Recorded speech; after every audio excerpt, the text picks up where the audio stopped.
قال الله سبحانه وتعالى في كلامه القديم والفرقان المجيد لن تنالوا البر حتى تنفقوا مما تحبون صدق الله المولانا العظيم. மேலான அல்லாஹ்வின் நல்லடியார்களே, அல்லாஹ் சுப்ஹானஹு வ தஆலா இரண்டு வகையான கடமைகளை நம் மீது வைத்திருக்கிறான். ஒன்று உடல் சார்ந்த வணக்கம். உடல் சார்ந்த வணக்கம் என்று சொன்னால் தொழுகை, நோன்பு, ஹஜ்ஜு இது போன்றவைகளெல்லாம் நம்முடைய உடலால் நிறைவேற்றப்படுகின்ற வணக்கங்கள். இரண்டாவது வணக்கம் பொருள் சார்ந்த வணக்கம். அல்லாஹ் நமக்கு தந்திருக்கின்ற செல்வங்களில் இருந்து ஜகாத்தாக, சதக்காவாக, தர்மம் என்கின்ற அடிப்படையிலே நம்முடைய பொருளாதாரங்களை செலவு செய்வது. ஜகாத்து மட்டும்தான் ஒரு பொருளுக்குள்ள கடமை என்று நாம் புரிந்து கொள்ளக்கூடாது. ஜகாத்தை தாண்டி கடமை அல்ல, ஆனால் நாம் அதை நிறைவேற்றுகிறோம் என்று சொன்னால் அதற்கு பெயர் சதக்கா. இப்படி உங்கள் பொருளாதாரத்தின் மீது பல ஹக்குகள் இருக்கின்றன என்ற அடிப்படையில் அதில் சிறந்த தர்மம் எது என்று சொன்னால், நம் பொருளாதாரத்தை செலவு செய்வதில் சிறந்த தர்மம் என்றால் சமயத்திற்கு தோதுவாக திடீரென்று ஏற்படுகின்ற அந்த விபத்து காலங்களிலே, பேரிடர் காலங்களிலே நாம் நம்முடைய பொருளாதாரத்தை செலவு செய்வதற்கு, அதில் உதவுவதற்கு முன்வர வேண்டும். வயநாட்டில் மலைச்சரிவிலே இஸ்லாமிய சொந்தங்கள் பல பேர் இரவில் வீடு அடித்து செல்லப்பட்டு கோரமான விபத்துக்கு உள்ளாயிருக்கிறார்கள். தோண்ட சடலங்கள் வந்து கொண்டிருக்கின்ற ஒரு அவல நிலையை நாம் பார்க்கிறோம். உண்மையிலே அவர்கள் பெரிய அளவிற்கு வீடு வாசல்களோடு செல்வ செழிப்பு மிக்க கட்டிடங்கள். ஆனால் இன்றைக்கு அவர்களின் நிலைமை என்னவென்றால் எதுவும் கிடையாது. அந்த கட்டிடத்தில் அஸ்திவாரத்தை தவிர எல்லாம் போய்விடும். இது போன்ற கட்டங்களில் நாம் செய்யக்கூடிய அந்த செலவுகள் அல்லாஹ்விற்கு மிகப்பெரியதொரு சந்தோஷத்தை, பெரியத்தை ஏற்படுத்துகிறது. காலம் அறிந்து செய்கின்ற உதவி, தேவைப்படுபவர்களுக்கு இப்போது செய்யப்படுகின்ற அந்த உதவி மிக முக்கியமானது. ஒரு பெரியவர் ஹஜ்ஜுக்கு புறப்பட்டு போனார். பலகாலம் சேர்த்து வைத்த பொருள் ஆதாரம். போகிற போது ஒரு ஊரில் தங்கியிருந்தார். அங்கே ஒரு குப்பை தொட்டியிலே ஒரு செத்த கோழி ஒன்று வீசப்படுகிறது. அதை ஒரு சிறுமி எடுத்து கொண்டு போகிறார்.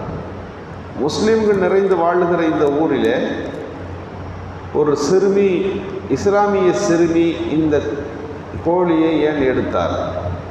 அந்த சிறுமியை தொடர்ந்து போனால் ஒரு வீட்டுக்குள் அந்த குழந்தை போகுகிறாள். என்ன காரணம்? ஏன் இந்த கோழியை நீங்கள் எடுத்து வர சொன்னீர்கள்? இதில் என்ன செய்ய போகிறீர்கள் என்று கேட்டபோது, உணவு தான் எங்களுக்கு, வேறு என்ன செய்ய, எங்களுக்கு யாரும் இல்லை, கணவன் இல்லை, எங்களை பராமரிக்கிற ஆண் துணைகள் இல்லை, எங்கள் வீட்டில் பெண் குழந்தைகள் இருக்கிறார்கள், இவர்களை வளர்ப்பதற்கும் இவர்களை பராமரிப்பதற்கும் எங்களிடத்தில் போதிய பொருளாதாரம் இல்லை என்று சொன்னபோது, ஹஜ்ஜுக்கு புறப்பட்டு போயிட்டு கொண்டிருந்த இவர் தன்னுடைய ஒட்டுமொத்த ஹஜ்ஜு செலவுக்காக எல்லா தொகையும் எடுத்து அந்த வீட்டில் கொடுத்துட்டு, உங்கள் தேவைகளை முதல்ல நீங்கள் நிறைவு செய்யுங்க என்று சொல்லிவிட்டார். கிதாபுகளில் இந்த நிகழ்வை பதிவு செய்கிறார்கள். அவர் ஊருக்கு வந்தால் ஹஜ்ஜுக்கு போயிட்டு வந்தவங்கெல்லாம் சொல்கிறாங்க, நம்மெல்லாம் தவாப்பு செஞ்சப்போ நீங்கள் அங்கே இருந்தீங்க இல்லையா அப்படின்னு பேசி கொண்டிருந்தார்கள். நாம் ஜமராவில் கல்லறிந்த போது அங்கே இருந்தீர்கள், சஃபா மர்வாவில் ஓடும்போது உங்களை நாம் பார்த்தோம், எப்போ நீங்கள் ஊருக்கு வந்தீங்க என்றெல்லாம் பேசுகிறார்கள்.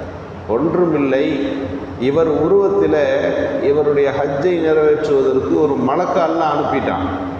அந்த மலக்கு தான் எல்லா இடத்துலையும் ஹஜ்ஜி செஞ்சிருக்கிறார்.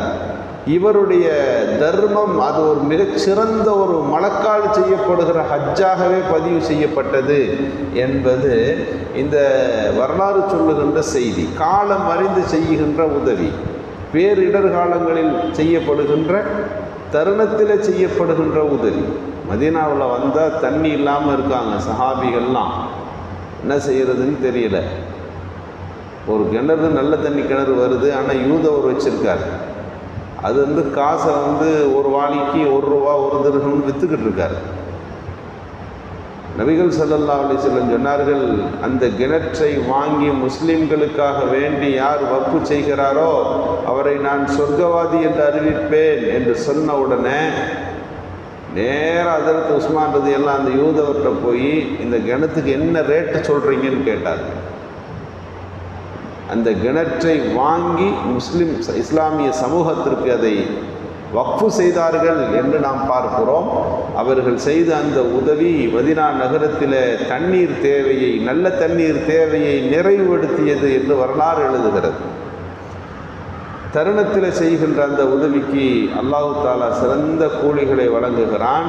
ஒரு பேரித்தம்பழத்தினுடைய பாதி தான் இருக்கிறது, அதையாவது நீங்கள் அல்லாஹ்வுடைய பாதியில் தர்மம் செய்யுங்கள். பிஷிக்கி தமர், அந்த தர்மத்தின் மூலமாக நரகத்திலிருந்து உங்களுக்கு திரையை ஏற்படுத்தி கொள்ளுங்கள்.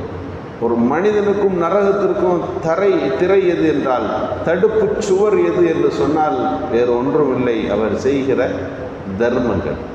தர்மங்கள் செய்கின்ற போது, சதகாக்கள் செய்கின்ற போது அல்லாஹ் நமக்கு ஏற்படுத்தி இருக்கின்ற பல்வேறு விபத்துகளை, முசீபத்துகளை, சோதனைகளை போக்குகிறான். ஒரு பிரச்சனையாக இருக்குது, ஒரு 4 பேர் 11 பேர் 15 பேருக்கு ஒரு சாப்பாட்டு ஏற்பாடு நீங்கள் செய்கின்ற போது வந்த சோதனைகள் விலகுகிறது. ஒரு சின்ன தர்மம், அந்த தர்மம் நம்முடைய வாழ்க்கையில் பல்வேறு அசம்பாவிதங்களை தடுத்து நிறுத்துகிறது என்றால் இது நம் வார்த்தை அல்ல, நபிகள் பெருமானாருடைய வார்த்தை. சொன்னார்கள், அஸ்ஸதகா ரத்துல் கலா வ ரத்துல் பலா. தர்மம் என்பது உங்களுடைய கதிரை மாற்றும், ரத்துல் பலா உங்களுக்கு ஏற்பட இருக்கின்ற முசீபத்தை அது தடுத்து நிறுத்தும் என்று சொன்னார்கள். அந்த அடிப்படையில் வயநாட்டிலே பாதிக்கப்பட்ட அந்த மக்களுக்காக வேண்டி நாம் ஏதாவது உதவுவதற்கு முன்வர வேண்டும். அதற்கான தளங்கள் ஏற்பாடு செய்யப்பட்டிருக்கிறது. பேங்க் அக்கௌண்ட்டுகளை ஓப்பன் செய்து அதற்கென்று ஒரு தனிப்பட்ட ஒரு குரூப்கள் எல்லாம் இருக்கின்றன. நம்பத்தகுந்த சரியான இடங்களில் நாம் அவர்களுக்காக வேண்டி நம்மால் முடிந்த அந்த உதவிகளை எடுத்து வைக்க வேண்டும். அல்லாஹ் சுப்ஹானஹு வ தஆலா முஸ்லிம்களுக்கு ஏற்பட்டிருக்கக்கூடிய, சமுதாய மக்களுக்கு ஏற்பட்டிருக்கக்கூடிய எல்லா சோதனைகளிலிருந்தும் நிவாரணங்களை தந்தல் புரிவானாக. தாங்க முடியாத பெரிய விபத்துகள், கோர சம்பவங்களிலிருந்து நம் அத்தனை பேரையும் அல்லாஹ் பாதுகாப்பானாக. சுப்ஹானல்லாஹி பிஹம்திஹி.